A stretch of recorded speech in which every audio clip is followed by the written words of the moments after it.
Dawn Satellite Channel.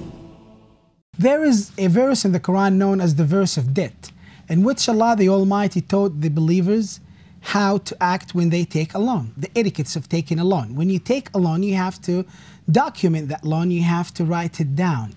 So the Almighty taught us some of the etiquettes. One of the most important things that we must observe when we take a loan or when we contract a debt is to write it down. And when we write it down, we have to call two witnesses to witness on that contract. Allah the Almighty says that you have to call two men amongst your men, the men that you accept, the men that you consider reliable to witness on that contract. If there is no two men available, let's say that we didn't find two men, what should we do? Then a man, that's what Allah says, and two reliable women that you accept them as witnesses. Now here, some of even Muslims and non-Muslims and the enemies of Islam, they have taken advantage of that ayah. They said, well, Allah here very clearly is replacing a man with two women, and this shows disrespect to women and injustice as well. Well, that's what they said, but we believe that Allah subhanahu wa ta'ala, who created men and women, is the most just. Allah says after that, in the same verse, in the same ayah, He mentioned and justified the reason behind that. If one woman forgets, then the other one will remind her. This even created another problem. People says, well, what about men? Don't they forget as well? Let's see what modern science has to say about this. But before we do so, remember two issues here, 2 points. The first one is that the ayah is talking about the etiquettes of taking a loan, of contracting a debt. We have to call two women to witness.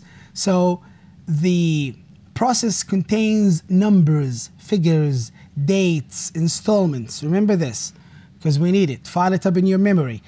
And the other point is that Allah mentioned very clearly the reason. He justified why two women to replace a man. He says, if one forgets, one of the women, one of the two ladies forgets, then the other one will remind her. Let us go now to CNN Health and see a very interesting report there. The title of this report says, pregnancy does cause memory loss, study says. Read this very, you see that? You see that clearly? Pregnancy does cause memory loss. Interesting. Now, let's read together some sentences there. Science has now confirmed. You see, it's not a theory anymore. It's a scientific fact. It says science has now confirmed. What did science confirm? Confirmed what expectant moms already know. What do they know? Carrying a baby makes them more forgetful. Yes, indeed. That's what the study says. It says the study has found that pregnant women do experience a slight loss of memory. A slight loss of memory. And in many cases, the forgetfulness continues after birth.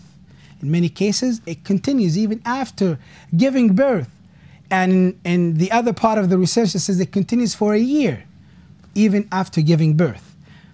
Listen what it says here. The memory loss is subtle. So it's not observable, it's not noticeable.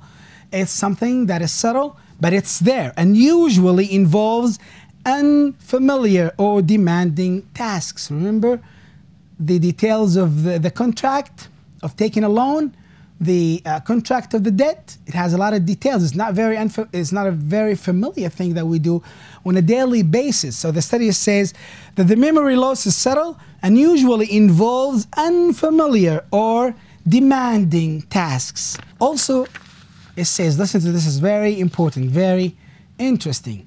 A pregnant woman is more likely to forget a new telephone number. So it has to do with numbers.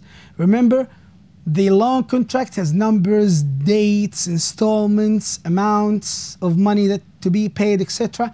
So actually the study confirms the fact that they do forget, especially numbers. And that's why Allah said, if there is no two men available, then one man and two women amongst the women that you accept as witnesses. So if one of them forgets, like the study says, the other one will remind her.